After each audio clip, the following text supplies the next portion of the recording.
오늘 말씀을 전해 주실 강사를 소개하겠습니다. 한몽교회 갈렙 성교회를 섬기는 김순창 목사입니다. 반갑습니다. 여러분 반갑습니다. 제가 1부 예배를 인도해서 2부 예배에 처음 뵙는 분도 계실 거예요.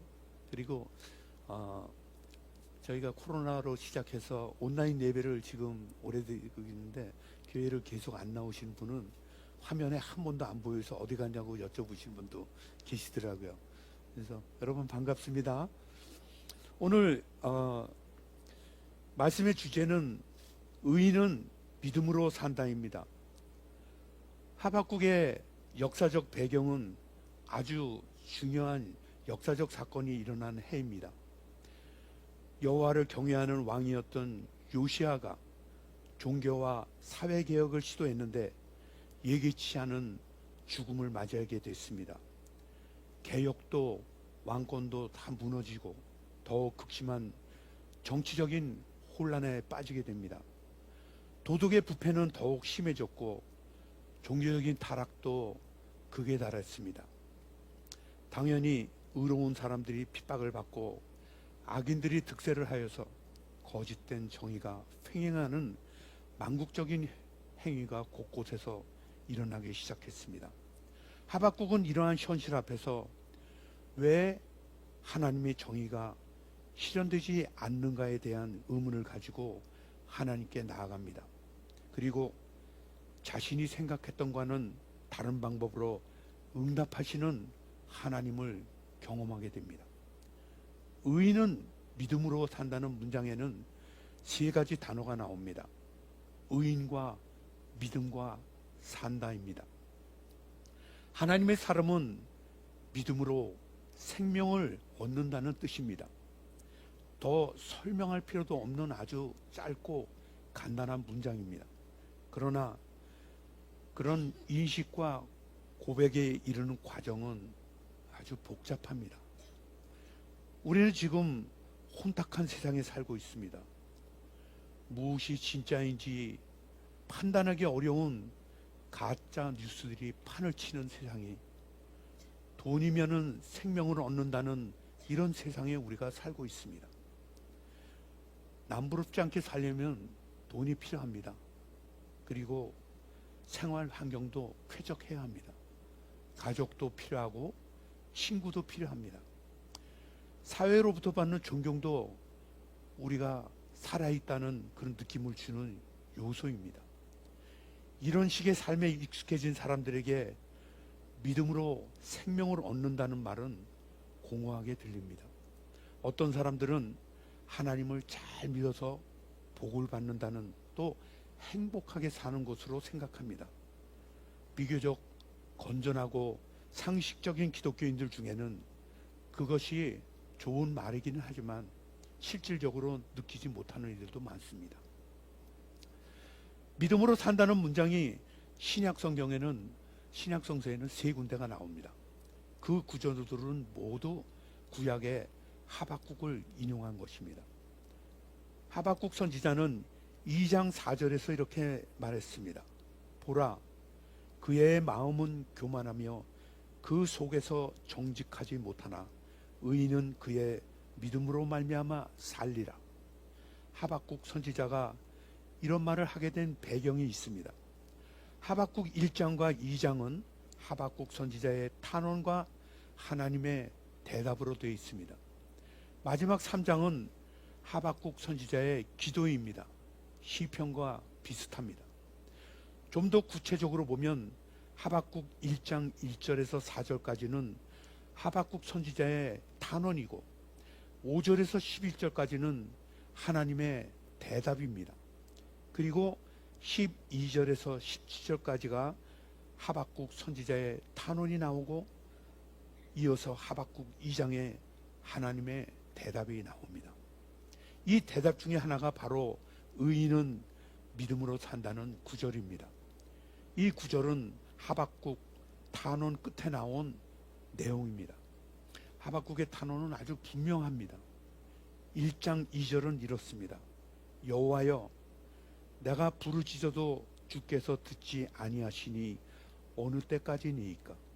내가 강포로 말미암아 외쳐도 주께서 구원하지 아니하시나이다. 이어지는 구절도 이와 비슷합니다. 4절 말씀은 이렇습니다. 이러므로 율법이 해이하고 정의가 전혀 시행되지 못하오니 이는 악인이 의인을 에워쌌으므로 정의가 굳게 행하여 지민이이다. 하박국 선지자의 두 번째 탄원도 이와 비슷합니다. 13절은 이렇습니다. 어찌하여 거짓된 자들을 방관하시며 악인이 자기보다 의로운 사람을 삼키는데도 잠잠하시나이까. 하박국 선지자는 하나님을 향해서 두 가지 문제를 탄원하고 있습니다. 1장 3절에 어찌하여 내게 죄악을 보게 하시며 패역을 눈으로 보게 하시나이까. 겁탈과 강포가 내 앞에 있고 변론과 분쟁이 일어났나이다.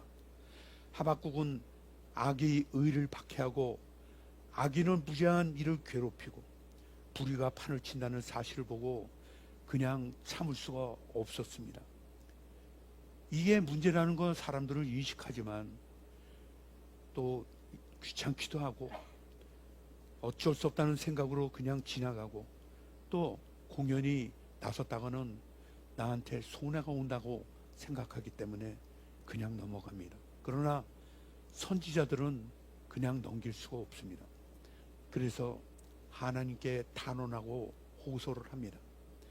다른 하나는 하나님이 이 상황에 개입하지 않으신다는 것입니다.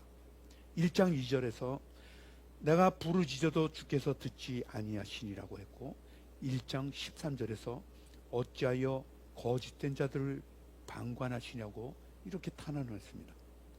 선지자는 지금 절망하고 있습니다. 하나님의 침묵을 경험하고 있습니다. 하나님의 그 의가 완전히 버려진 느낌으로 있습니다. 하나님에게만 희망이었던 선지자에게 이런 상황은 견딜 수가 없었습니다. 그래서 탄원하고 호소합니다. 하박국의 이런 탄원과 호소는 구체적으로 유대의 역사에서 나왔습니다. 하박국이 선지자로 활동하는 당시는 유대를 개혁해보려고 애를 썼던 요시아가 죽고 유대가 1차 바벨론의 포로로 잡혀간 그런 시절이었습니다. 신흥제국 바벨론이 아시리아를 굴복시키고 인근 지역을 정복해 나갔습니다. 그들의 폭력 앞에서 유대도 속수무책이었습니다. 하박국 선지자는 악한 나라가 하나님의 선민인 유대를 핍박하는 상황을 이해할 수가 없었습니다. 그것은 불의입니다. 하나님을 향해서 왜 그런 불의를 방관하시냐고 탄식하고 탄원하고 있습니다. 1장 5절에서 11절에 기록된 하나님의 대답은 이렇습니다. 바벨론 제국을 하나님께서 일으키셨다는 것입니다. 6절에 보면 보라 내가 사납고 성급한 백성 곧 땅이 넓은 곳으로 다니며 자기의 소유가 아닌 거처들을 점령하는 갈대아 사람을 일으켰나니. 갈대아 사람은 바벨론 제국을 가리킵니다. 하나님께서 폭력적인 바벨론 제국을 통해서 세상을 심판하신다는 뜻입니다. 이런 논리를 하박국 선지자는 받아들이기가 힘들었습니다. 의인이 나서서 악을 심판하면 모르겠거니와 더 나쁜 악인이 나타나서 덜 악한 또는 의인을 심판하는 그 사실을 그것이 아무리 하나님의 뜻이라 해도 받아들일 수가 없었습니다. 그래서 하박국 선지자는 12절에서 17절까지 검사가 피의자를 신문하듯이 다시 이렇게 따지고 듭니다. 여러 나라를 무자비하게 멸망시키는 것이 옳은 일입니까? 이 말을 한 뒤에 그는 2장 1절에서 하나님이 무슨 대답을 하실지 기다리겠다고 했습니다. 2장 2절 이하에 하나님의 대답이 나옵니다. 하박국 선지자에게 하나님의 생각을 전해주실 것이고 하박국은 그것을 판에 새겨서 사람들이 잘 볼 수 있는 성전에 걸어 놓으라는 겁니다. 그 하나님의 생각을 본문은 묵시라고 표현을 했습니다. 하박국 선지자는 그 묵시를 통해서 대답을 찾았습니다. 묵시 또는 신탁, 즉 하나님의 뜻은 다 하나님의 고유한 때가 있다는 그 말씀이 핵심입니다. 3절에 이 묵시는 정한 때가 있나니 그 종말이 속히 이르겠고 결코 거짓되지 아니하리라. 비록 더딜지라도 기다리라. 지체되지 않고 반드시 응하리라. 하박국 선지자는 썩어빠진 세상이 마음에 들지 않았고 그것으로 인해서 영혼이 피곤했으며 또 그런 세상을 그대로 놓아두시는 하나님이 못마땅하기도 했습니다. 하나님은 무능력한 게 아닌가, 이런 회의에 빠지기도 했습니다. 그러나 이제 선지자는 그 묵시를 전해 듣고 자신의 생각이 짧았다는 것을 깨달았습니다. 하나님의 정의는, 즉 하나님의 뜻은 하나님의 때가 있다는 사실을 깨달았습니다. 하나님의 말씀은 결코 거짓되지 않습니다. 겉으로는 더딘 것처럼 보이지만 지체되지 않고 반드시 이루어질 것입니다. 이게 바로 하박국 선지자의 영성입니다. 하박국 선지자는 답답해서 하나님께 단언을 올리고는 했습니다. 2장 4절에 보라, 그의 마음은 교만하며 그 속에서 정직하지 못하나 의인은 그의 믿음으로 말미암아 살리라. 보라, 목이 곧은 자는 그 마음의 안식을 얻지 못할 것이나 의인은 믿음으로 살리라. 여기에 두 종류의 사람이 비교됩니다. 목이 곧은 자, 즉 교만한 자와 의인입니다. 교만한 자는 마음의 안식과 평화를 찾지 못합니다. 사람들은 이런 문제를 대수롭지 않게 생각합니다.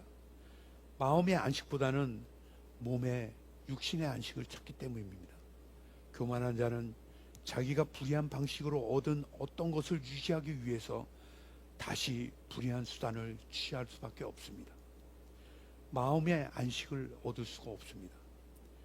그것은 생명을 잃는 것입니다. 속된 표현으로 발 뻗고 잘 수 없다는 것입니다. 그런 주장은 이론적인 것이지 실제 세상살이에서는 돈과 권력을 손에 쥐어야 한다고 생각을 합니다. 그것도 일리 있는 생각입니다. 무엇이 옳은지 구분되지 않는 시대에 살기에 그렇게 생각할 수밖에 없습니다. 그게 우리들의 한계입니다. 그러나 그런 교만한 생각과 또 그런 행동은 잠깐입니다. 하나님의 때가 되면 정의는 반드시 이루어집니다. 그때를 기다려야 합니다. 하박국 선지자의 깨우침이자 외침입니다. 교만한 자와 달리 의인은 믿음으로 삽니다. 믿음이 무엇입니까? 이 말씀의 뜻이 무엇입니까? 하나님을 믿는 사람은 어떤 상황에서도 절망하지 않습니다. 우리는 하나님의 때에 맞추고 살기에 비참한 현실 앞에서도 생명을 잃지 않습니다.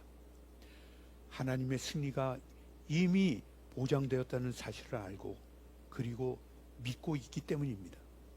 다만 그 승리가 성취되기 전까지 기다림의 시간이 있습니다. 그걸 우리가 견뎌야 합니다. 현실적으로 본다면 우리는 그런 능력이 없습니다. 자신이 처한 상황이 자신의 기대에 조금만 빗나가도 나락으로 떨어진 것처럼 아주 푹 절망에 빠지고 거꾸로 조금만 좋아져도 하늘을 날 것처럼 우쭐해지는 게 우리의 현실입니다. 개인적으로 차이가 있지만 대다수 사람들은 그런 식의 삶을 경험합니다. 그게 우리의 실존입니다. 이런 마당에 어떻게 믿음으로 생명을 얻을 수 있다고 감히 말할 수 있겠습니까? 하박국은 아예 불가능한 것을 우리에게 요구하고 있습니다. 의인은 그의 믿음으로 말미암아 살리라고 했습니다. 이 믿음이 뭐냐는 말씀을 생각하기 위해서 한 성경 구절을 여러분에게 말씀드리고 싶습니다. 에베소서 2장 8절에서 9절 말씀입니다. 너희가 그 은혜를 인하여 믿음으로 말미암아 구원을 얻었나니 이것이 너희에게서 난 것이 아니요 하나님의 선물이라. 행위에서 난 것이 아니니 이는 누구든지 자랑치 못하게 함이니라. 여기서 우리는 믿음에 대해서 두 가지를 알 수가 있습니다. 첫째, 믿음이라고 하는 것은 하나님의 전적인 은혜로 주어진다는 것입니다. 내가 믿음을 갖고 싶어서 가져지는 것이 아니라 은혜로 주어지는 것입니다. 하나님의 은혜가 있어야 믿음이라는 것이 성취된다는 말씀입니다. 여러분이 믿음을 갖게 됐다면 그것은 전적으로 하나님의 은혜인 것입니다. 두 번째, 믿음은 우리로 하여금 구원을 얻게 하는 열쇠가 됩니다. 이 믿음 자체가 구원은 아닙니다. 믿음이라고 하는 것이 좋기는 하지만 믿음을 믿는 게 아닙니다. 믿음은 구원이 아닙니다. 그러나 구원을 얻게 하는 열쇠가 됩니다.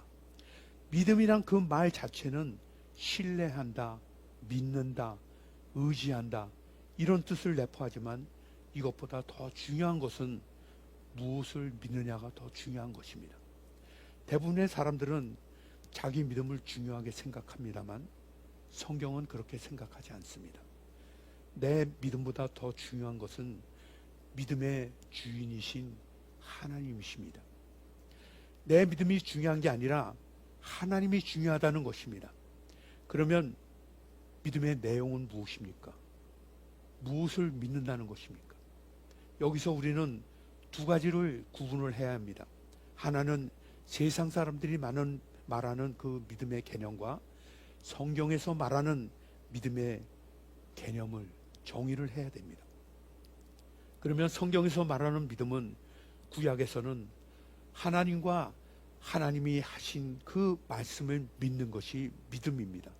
신약에서는 예수 그리스도와 예수 그리스도가 하신 그 말씀과 그가 하신 모든 일을 믿는 것이 믿음입니다. 세상 사람들이 말하는 믿음은 자기 체면이나 자기 신념을 가리켜 믿음이라고 말합니다. 자기 확신이나 자기 철학은 믿음이 아닙니다. 어떤 사람은 자기가 발견한 철학과 사회 사상과 이념 이거를 믿음이라고 하는 사람도 있습니다. 전혀 성경과 상관이 없습니다. 부부가 밥상을 마주해서 밥을 먹고 있습니다. 남편이 돌을 씹었습니다. 아내가 말합니다. 믿음으로 씹어 잡수세요. 이게 무슨 믿음입니까? 예. 히브리서 11장 1절에 믿음은 바라는 것들의 실상이요 보이지 않는 것들의 증거라고 했습니다. 믿음을 가지면 바랄 수 없는 것들을 바라보는 능력이 생깁니다. 여기서 바란다고 하는 것은 내가 원하는, 내가 상상하는, 내가 소원하는 것을 바라는 희망이 아닙니다. 그 믿음은 나로부터 온 것입니다. 이것은 믿음이 아닙니다.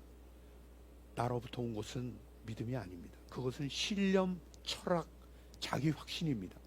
그러면 무엇입니까? 성경에서 기초해서 하나님께서 말씀으로 약속해 주신 것과 예수 그리스도 안에서 허락해 주신 그 내용들입니다. 그래서 우리는 신앙을 가지게 되면 더 이상 헛된 것을 추구하지 않습니다.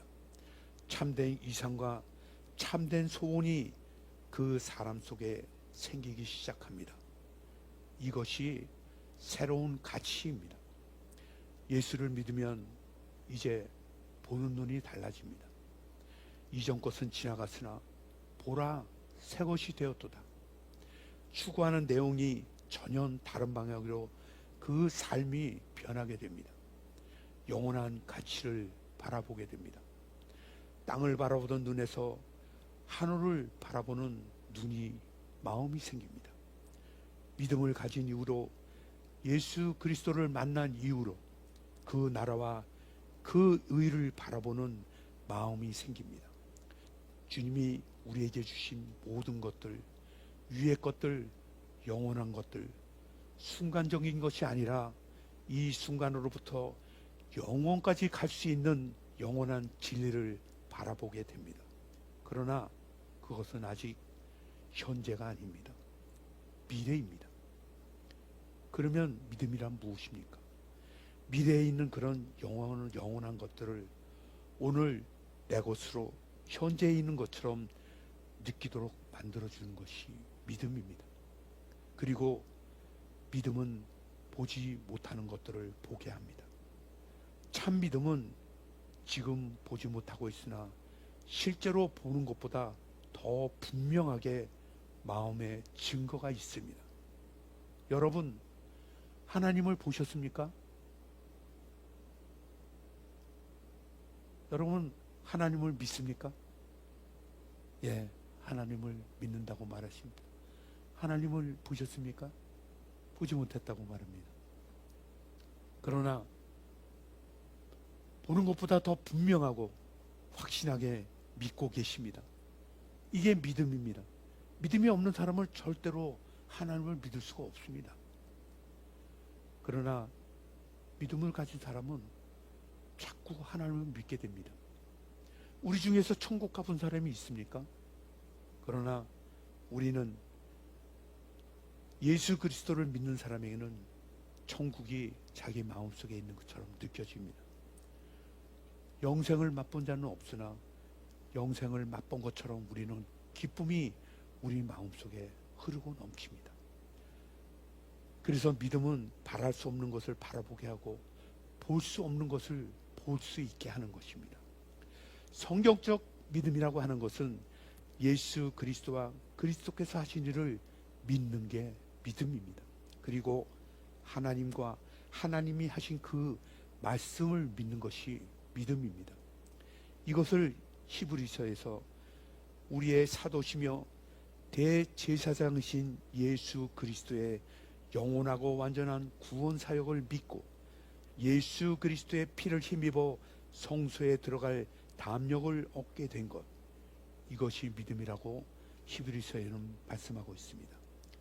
하나님으로부터 버림받은 것과 같은 일을 당했으나 믿음을 잃지 않았던 한 분이 계셨습니다. 임박한 하나님 나라, 그 나라를 끝까지 전하셨습니다. 하나님 나라와 그의 의를 구하라고 청중들에게 말씀하셨고, 또 가난한 사람들에게 복음을 전하셨고, 병든 자를 고치셨고, 죄의 용서를 과감하게 선포하셨습니다. 그리고 십자가에서 처형을 당했습니다. 이것보다 더 억울하고 또 불의한 일은 없습니다. 이런 상황에서 믿음이고 뭐고 다 포기하고 싶습니다. 그러나 그분은 결국 하나님의 뜻에 순종하고 자신의 운명을 그대로 받아들였습니다. 하나님을 향한 믿음을 버리지 않았습니다. 그분이 예수 그리스도십니다. 하나님께서 그를 죽음에서 살리시고 영원한 생명을 허락하셨습니다. 그렇습니다. 엄밀하게 말해서 우리에게는 믿음이, 즉 믿음의 능력이 없습니다.